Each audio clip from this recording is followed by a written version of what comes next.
കണ്ണന്റെ പ്രഗ്നന്റ് ആയ ശേഷം മഹി കണ്ണന്റെ തറവാട്ടിൽ നിൽക്കുന്നത് സേഫ് അല്ലെന്ന് തോന്നിയിട്ട് നമ്മൾ മഹി ഇങ്ങോട്ട് കൂട്ടിക്കൊണ്ട് വന്നത്. ഇപ്പോഴും നിങ്ങൾ രണ്ടാളും കുഞ്ഞിനെയും കുട്ടി ഇങ്ങോട്ട് വന്നതേ ഇവൾക്ക് ഇഷ്ടപ്പെട്ടിട്ടില്ല.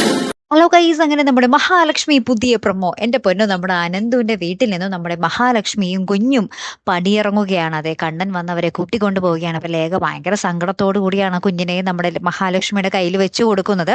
അപ്പൊ നമ്മുടെ കണ്ണൻ പറയുന്നുണ്ട്, മഹാലക്ഷ്മിയുടെ സുരക്ഷയെ കരുതിയാണ് അവൾ പ്രഗ്നന്റ് ആയപ്പോൾ മുതൽ ഞാൻ ഇവിടെ നിർത്തിയിരുന്നത്. ഇനി അതിന്റെ ആവശ്യമുണ്ടെന്ന് തോന്നുന്നില്ല എന്ന് പറഞ്ഞാണ് തിരികെ കൊണ്ടുപോകുന്നത് കേട്ടോ. അപ്പൊ നമ്മുടെ അനന്തുവിനും ലേഖയ്ക്കും ഭയങ്കര സങ്കടമൊക്കെ ആവുന്നുണ്ടേ.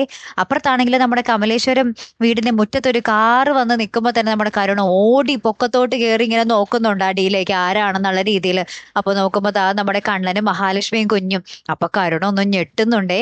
ഓ, കുഞ്ഞിനൊന്നും പറ്റിയില്ലല്ലോ, ഞാൻ വിചാരിച്ച പോലെ ഒന്നും നടന്നില്ലല്ലോ എന്ന് പറഞ്ഞ് ഭയങ്കര നിരാശയിൽ നിൽക്കുന്നുണ്ട്. ലാസ്റ്റ് നമ്മുടെ അമ്മ കുഞ്ഞിനേക്ക് എടുത്ത് ഇങ്ങനെ താലോലിച്ച് നിൽക്കുന്നുണ്ട്. കരുണ അതിന്റെ സൈഡിൽ തന്നെ ഇങ്ങനെ ഞെട്ടി നിൽക്കുന്ന ഒരു രംഗങ്ങളാണ് നമുക്ക് കാണുവാൻ സാധിക്കുന്നത്. ഇതെന്തൊരു കുഞ്ഞാണ് എന്നും വിചാരിച്ചിട്ട്. ഇനി എന്തൊക്കെയാകും നമ്മുടെ കരുണ അവിടെ ഒപ്പിക്കാൻ പോകുന്നത്. കരുണ എന്തായാലും വെറുതെ ഇരിക്കാനൊന്നും സാധ്യതയില്ല. ആ കുഞ്ഞും മഹാലക്ഷ്മിയും എപ്പോഴും അപകട നിലയിൽ തന്നെ ആയിരിക്കും അല്ലെ. കാത്തിരിക്കട്ടെ. അടുത്തൊരു വീഡിയോയുമായി വരുന്നത് വരയ്ക്കും. Good bye.